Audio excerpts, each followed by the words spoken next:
Hello and welcome once again to the video. And in this one,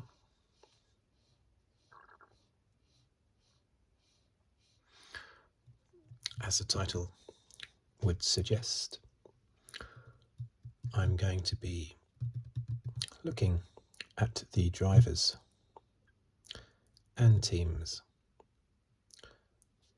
giving a rundown basically of the drivers and teams in this year's 2023 Formula One World Championship.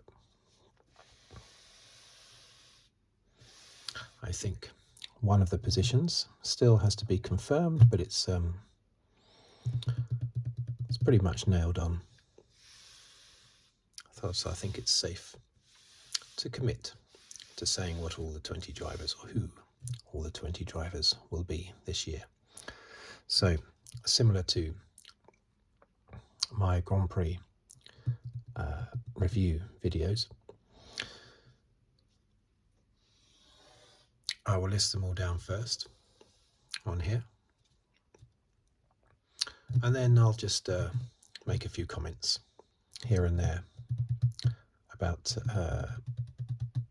some of the drivers, what I think, but I won't go into detail necessarily about how I think the teams and drivers will perform this year, because we haven't seen the cars yet. So I will do one of my not so accurate prediction videos closer to the time, probably maybe after testing. I know that's cheating in a way, predicting what might happen in the season after testing, but it's too much of a lottery before. You might know how certain drivers are going to perform, but you don't know how their cars are going to perform. That's the problem. Right. So, let's start at the top. We have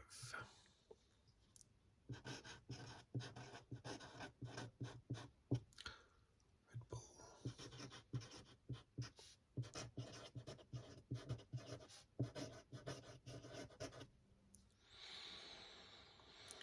Max Verstappen.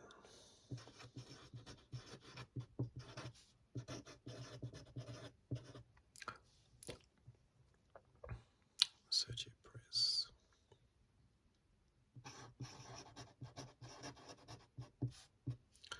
Ferrari.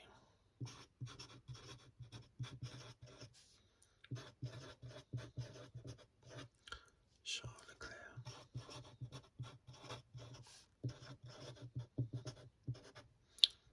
Carlos Sainz.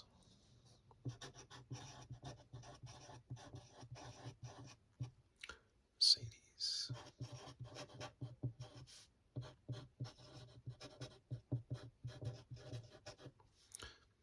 Lewis Hamilton.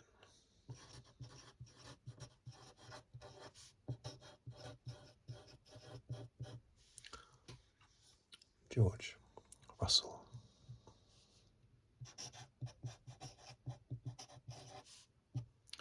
Alpine.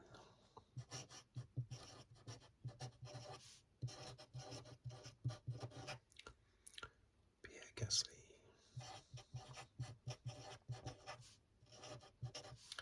Esteban Ocon. Stay in focus.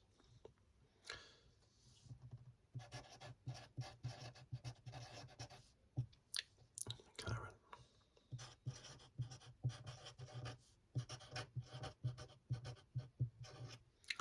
Lando Norris.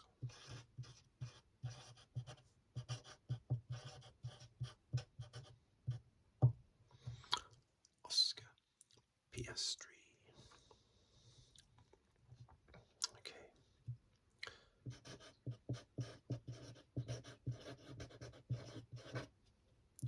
Alfa Romeo.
Okay. So, the one driver that I think is still yet to be confirmed is Nick de Vries, the Dutch driver. I don't know why he's yet to be confirmed, but he'll be there basically in the AlphaTauri. So, without knowing how the actual cars are going to go this year, because of course last year we all thought Mercedes were going to do very well. So, of course, last year there was a big difference. The cars were completely changing going into last year. So last year was more of a lottery.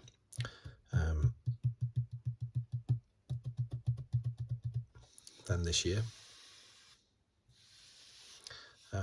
Worryingly, Mercedes have already started talking down their chances, saying that they had too far to come back from last year, but because they pretty much had to rebuild their car for this year, go down a completely different route with their design, whereas the other teams, Red Bull and Ferrari, sticking to the same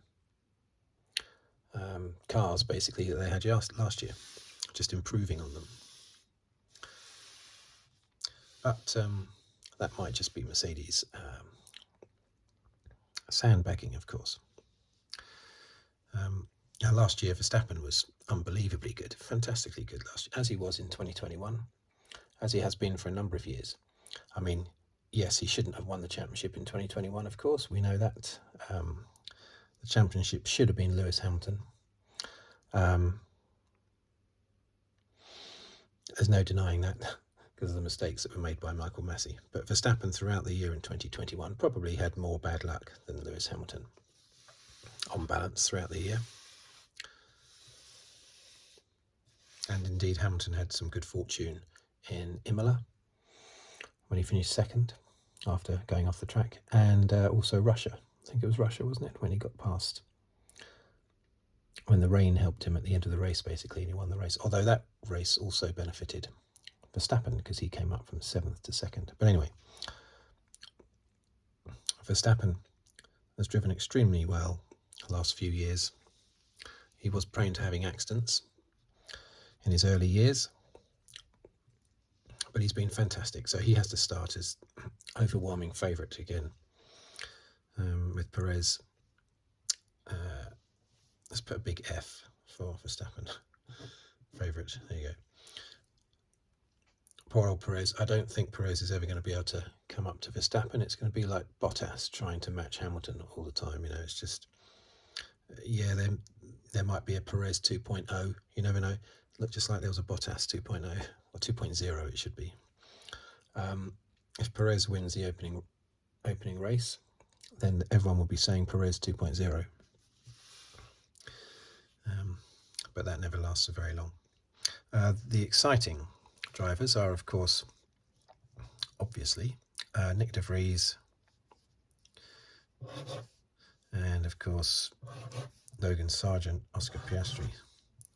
Not just, well, actually, they're not rookies, are they?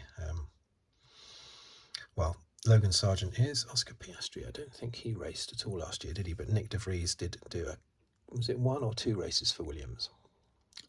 He raced in Monza, didn't he, for Williams? And he finished 9th, wasn't it, or something? Yeah, I think. So, but even though Nick de Vries is not a rookie, they're effectively rookies, all 3 of them. And they're very, very exciting drivers. I mean, Oscar Piastri, what was he? He was the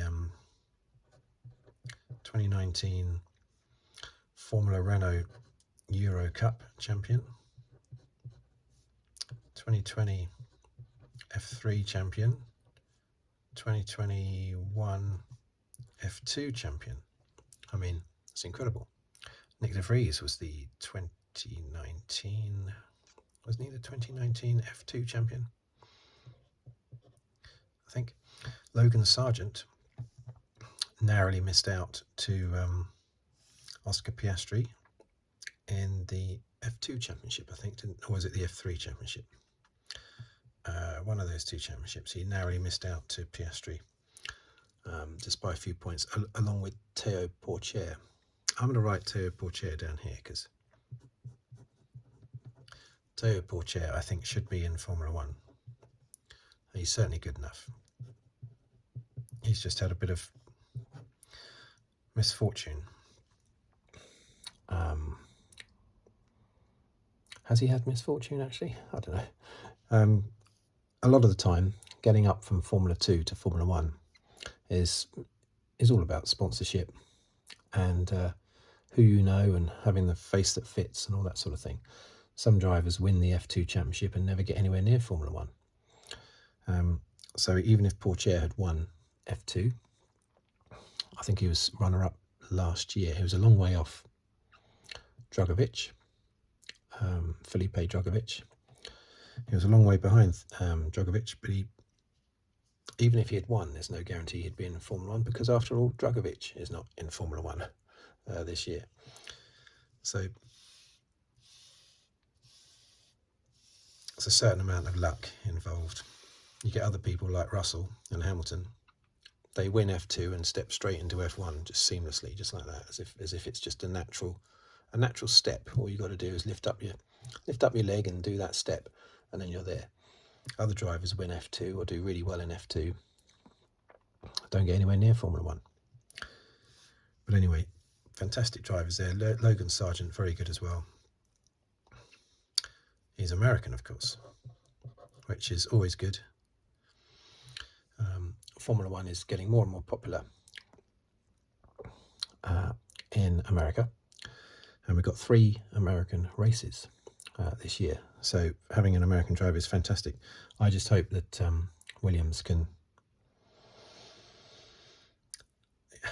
give him a car that can at least compete with the 9th best team. But we'll see. But that's a great lineup. Sargent and Albon, fantastic. Albon, the half British, half Thai. He races under the Thai flag, but he's half British, half Thai. And he's fantastic as well. He just struggled at Red Bull, being Verstappen's teammate, as everyone always does, as Perez is as well. Hulkenberg. He's had 181 race starts.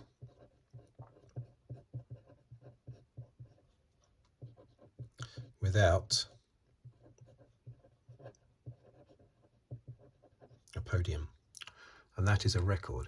The next best is, or the next worst, I should say, is Adrian Sutil. Oh, I think it was a German. He was a German driver, wasn't he, from about 10 years ago? Something like that. I think it was German. Adrian Sutil, 127 races without a podium. And Sutil had a few 4th places, I think, just like Hulkenberg has had a few 4th places. So I really want to see Hulkenberg get a podium. He's not going to win a race, but come on, Hulkenberg, you can do it. I don't hold out much hope, though, for him this year because he's been out of Formula 1 too long. When he comes back, he only comes back for the odd race. He hasn't had a full-time drive for a few years. Every year he seems to appear and do like one race as a stand-in, but I don't know. But Haas have got quite an old team, Hulkenberg and Magnussen.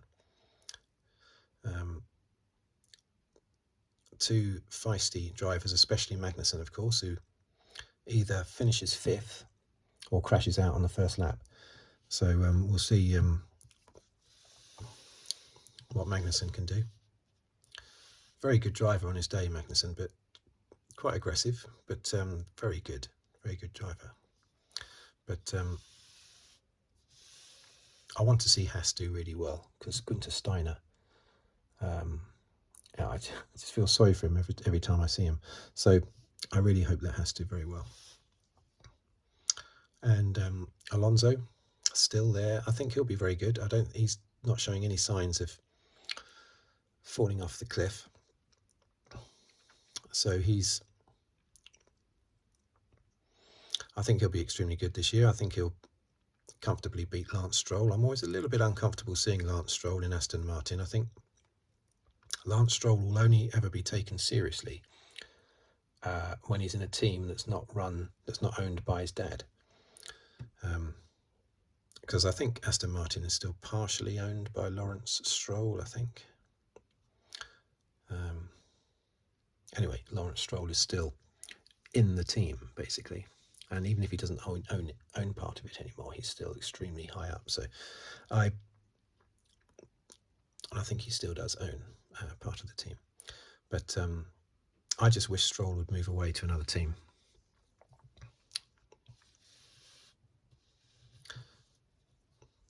Leclerc and Sainz, similar as last year. I think Leclerc will have the beating of Sainz, but I think Sainz will be closer this year.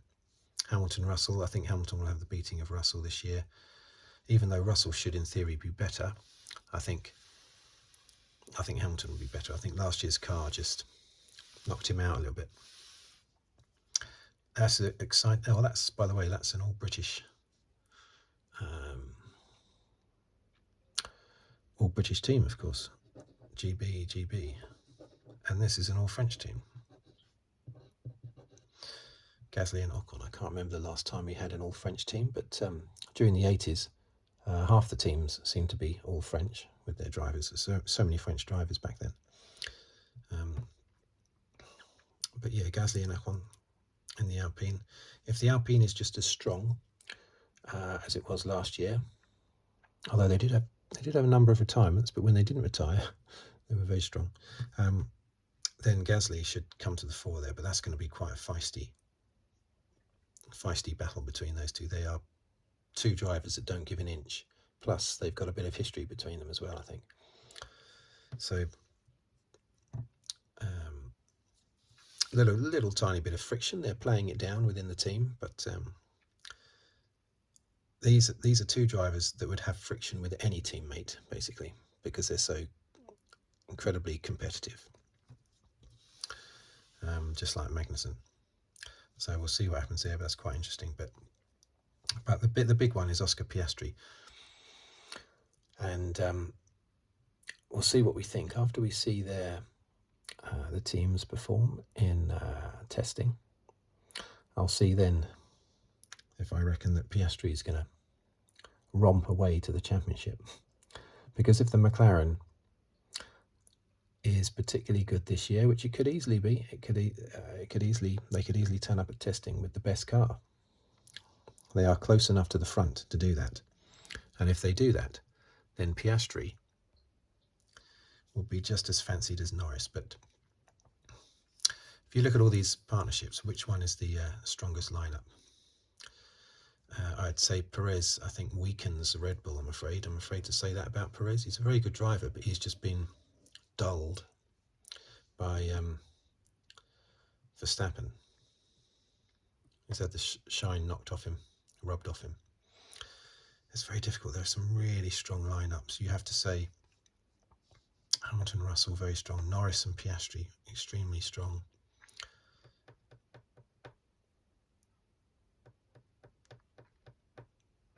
I think if the Red Bull, Ferrari, Mercedes and McLaren, for instance, are all even, are all the same, pretty much the same standard at the front of the field, then I would say McLaren are the most exciting ones to watch with Norris and Piastri, because we don't know what either one of those can do in a championship winning car.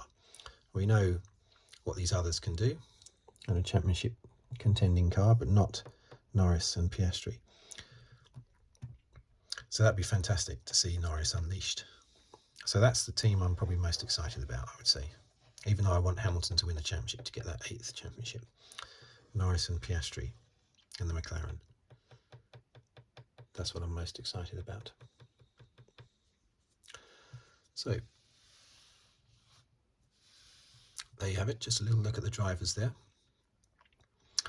I'm not going to make any more predictions about how the cars are going to go, not until testing probably, or maybe after the... No, there's no point doing it after the cars have been revealed, because that won't tell you anything about what, that won't tell you much about them really. You'll be able to see what bits they've got on their car, what little bits of wing they've got on their car. But you won't know until they get on the track. You won't know what those little bits of bodywork are going to do for the car, for the speed. So I'll wait until probably after testing, I think, until I do my predictions. I have to do a little laugh before I say that so that you don't take it too seriously, because it's just me as an F1 fan, decades-long F1 fan, but it's just me as an F1 fan giving my predictions. I'm not an expert, of course, so I always have to give a chuckle whenever I talk about my predictions, so that I don't sound so serious. Okay, thank you for watching. Thank you for listening. If there's any drivers here that I haven't spoken about, which there are some, then I'll cover that in the other video I do in a few weeks' time, a couple of weeks' time, whenever it is. Okay, thank you for watching. Thank you for listening. And if you'd like to subscribe, please do so. I'll be covering the Formula One season again, as I did last year. Plus, I release lots of other videos, mostly Formula One, but I do lots of videos. All different subjects and shorts as well. Whatever I fancy doing, basically. So, once again, thank you for watching. Thank you for listening. And yes, if you'd like to subscribe, please do so, or like the video, or comment. And I will see you on the next video, whatever it's about. Thank you very much.